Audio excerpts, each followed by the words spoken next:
Think about the biggest things around you: your phone, your car, maybe even the coffee you're drinking. How did the companies that make them get so massive? Well, it's not just about having a great product.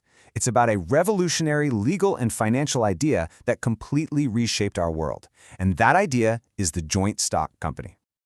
So let's imagine for a second, you want to do something huge, like build a railroad across a continent or launch a fleet of satellites into space. You've got the vision, you've got the plan, but the cost is just astronomical. It's way beyond what any single person or even a small group of wealthy partners could ever afford. For centuries, this was the Great Wall standing in the way of large-scale progress. So, how do you get past it? You solve it with this: the joint stock company. The basic concept is pure genius in its simplicity. Instead of one person trying to fund everything, you pool the money from hundreds, maybe even thousands of different investors.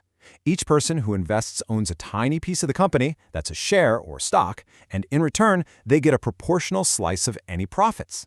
It's really the democratization of big-time investment. Okay, so pooling money is great, but that was only half the battle. The truly revolutionary part of this whole idea was how it dealt with risk. Think about it. Before this idea took off, if you owned a business and it went under, the creditors could come after everything. I mean, your house, your personal savings, all of it. It was terrifying. But limited liability changed the game completely.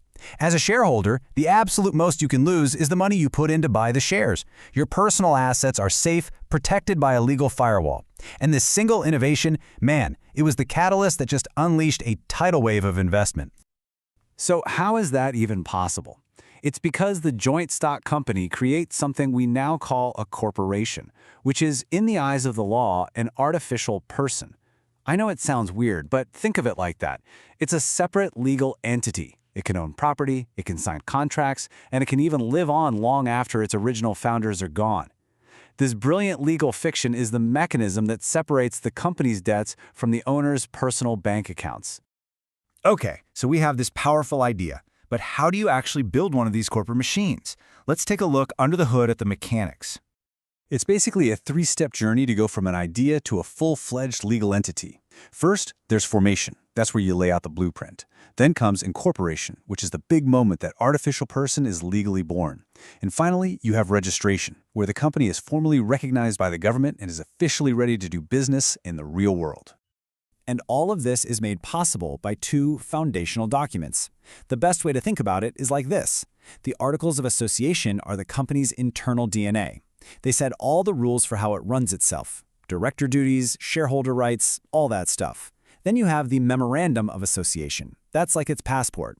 It tells the outside world who the company is, what it does, and how much money it's allowed to raise. So the company is built and it's official. But once it's up and running, who's actually in charge? Who's calling the shots?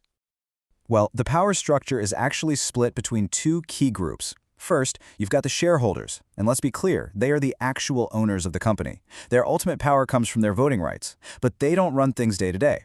That job belongs to the board of directors, who the shareholders elect to act as their stewards, basically providing oversight and strategic direction on their behalf. And the board has some seriously critical responsibilities. They're the ones setting the long-term strategy. They hire and fire the top executives, the CEO. They're supposed to protect the company's assets, and they make sure the company's playing by the rules and managing its risks. They're the brain trust, and their main job is to align what the company does with the shareholders' best interests. But even though the board has all that strategic power, it isn't absolute, not by a long shot. For huge, company-altering decisions, like, say, a merger with another company, they have to get approval from the true owners, the shareholders.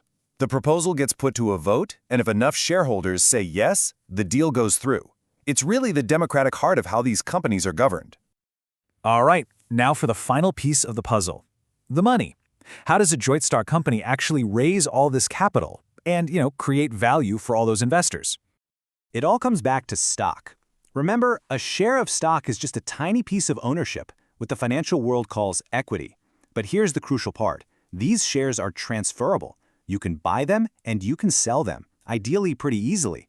That creates liquidity and allows money to flow to wherever it's needed most efficiently. Now, before a company can sell its stock to the general public for the very first time, it has a huge legal obligation. It has to publish something called a prospectus. This is a super detailed document that lays everything out on the table: the business model, its financial health, all the potential risks. It's a critical safeguard to make sure investors aren't just buying in blind. Okay, so you've bought the stock. How do you make money from it?